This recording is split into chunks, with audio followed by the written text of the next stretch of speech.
So pupunta na po kami doon sa Domino's. Tomb of the Prophets. Domino's Pizza, joke lang.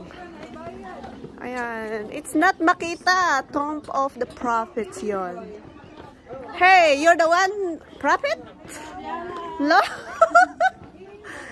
You're not prophet? Prophet? Ayan na? Nakita against the lights. Ayan, so maglalakad po kami. Pupunta kami doon sa Domino's Flavor. Hindi ko alam kung ano yon. Makinig na lang tayo mamaya para malaman po natin. Alright? Ayan, dito na kami sa Domino's Flavor. Tomb of Absalom. Oh, I don't know why this is tomb. What? So this is the gate. Alright, you go. Go, go, go. Sanctuarium Domino's. Okay, so meron din ang cross na ginamit ng kay Jesus. Makita niyo yung puno. Ayan, so maraming olive tree. Olive tree, ito yung olive tree. Olive tree. Marami kasi kaya olive tree.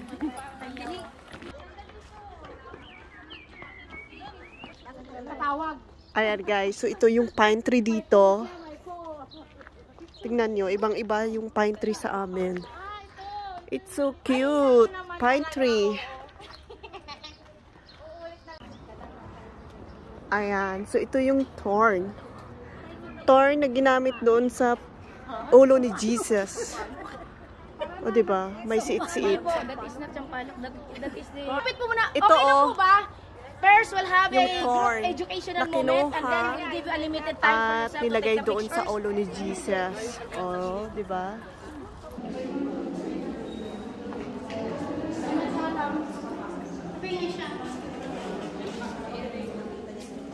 Nag-explain or yung guide talaga. So yung isa kasi in Spanish yung ang tawag dito? Salita nila. Yung salita. So hindi ko siya ganun naaral yung place na to. Okay, so but meron akong basic story. Okay, so sino dito ang pamilyar ng inutusan ni Jesus yung kanyang disciple na para kumuha ng or yung sa may donkey. Yung sa may donkey, yung sa may palaspas po. Sino dito ang pamilyar? So dito po naganap yun. Okay? So this place, and also dito rin po lumuha si Jesus sa place ito. Because na-prophesy niya yung mangyayari sa Jerusalem. Yung tinatawag diaspora. Okay? So yung after po na many years, naganap po yun. That's why nagwatak-watak yung mga Israelites dito. Diba napunta sila sa Europe. Okay? So matagal po nangyari yun bago naganap yun. And then dito po, bago siya dumating, they came from Samaria. Samaria going here. Okay? From Galilee, Samaria, from here, direct to Jerusalem. Okay?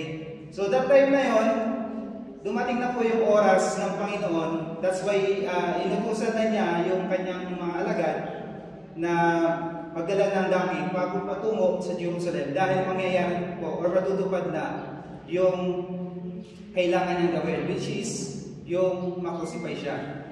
Okay? So yan lang po yung basic idea or history na pwede kong share sa inyo sa lugar na ito. Okay? So yung ang tawag dito yung punong po yan.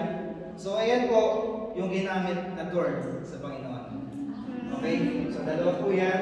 And then sa left side ang pinakamaganda. Sa left side po nito ang pinakamaganda. Nandiyan po yung toilet. Okay? Okay? So ayun na po yung basic story or pwede natin matutunan dito. Pero doon lang naman po talaga po yung ikot. Kasi nag-explain yung tour guide po dito. Ang in-explain na rin po kasi nila yung lugar na ito. Okay?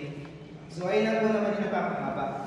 So mamaya, pupuntahan po natin na place, hindi po kasi kita dito, yung Domino's Club, yung Galcanto, nandun po banda. nandun pa banda, and then yung Gethsemane Garden sa baba. Okay. So ayan po, sa mga pictures at sa mga mag-CR, we have around 20 minutes.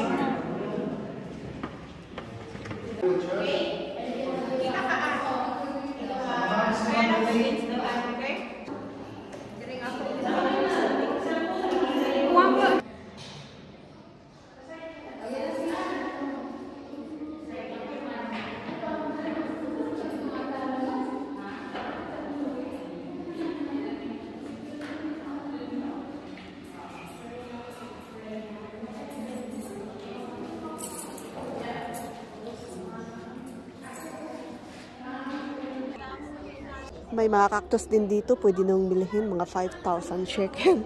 I'm joking. Ayan, mga succulents.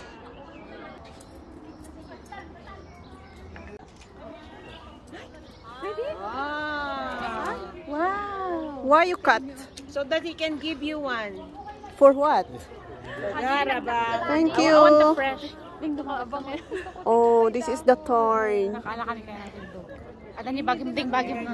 But he give me. Baka He siya. give me. A lot of people want. Hap. Oh, I'm blessed. I'm the first one to give.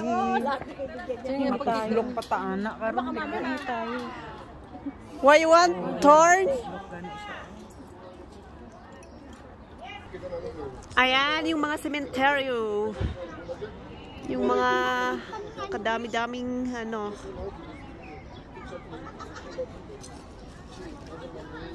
Kadami-daming cemetery.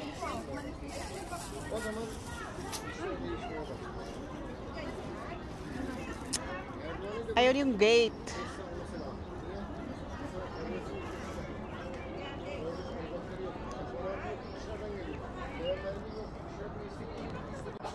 So, ito yung thorn na ginamit doon sa ulo ni Jesus.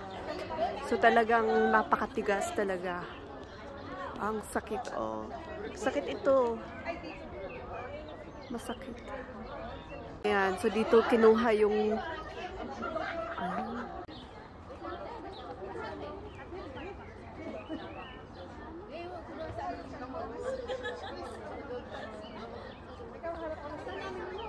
Ayan, so dalawang puno ito, isa doon at saka isa dito.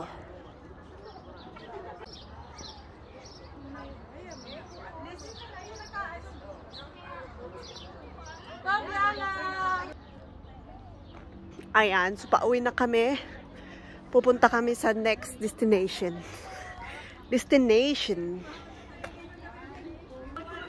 So, ayan, ito naman yung mga olive tree. So mamaya pupunta tayo doon sa Gethsemane. Titignan natin yung pinaka malaki na olive tree.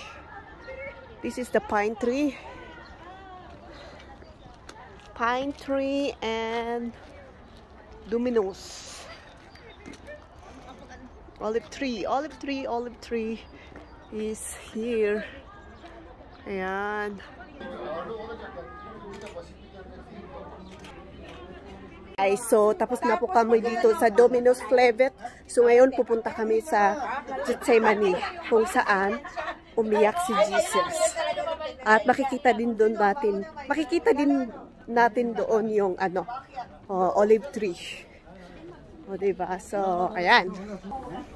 Ayan, maglalakad po kami. So, ang layo ng nilakad po namin. Alright, see you! So, ayan, lakad-lakad mga girls. So napaka-amazing. Napaka-amazing. Kasi, anong amazing? Kasi parang, it's amazing.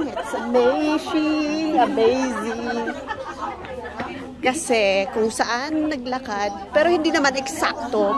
Pero parang din na Jesus Christ dito. Maybe. Ah, Hindi lahat naman ng napupuntahan namin is not exactly just yes. representation lang. Oh, malay mo lumakad din dito. Eh, we are blessed kasi lumalakad din tayo, oh, di ba? Yo. Smile! Yes, camera siya, ma. Yes, camera siya. Ayan. Pupunta na kami sa Gethsemane. Akala ko sasakay po kami pero talagang lakad-lakad talaga. Di ba the cross? Masarit lang nga dyan. Yes. Lakad-lakad. Sabi ko nga po sa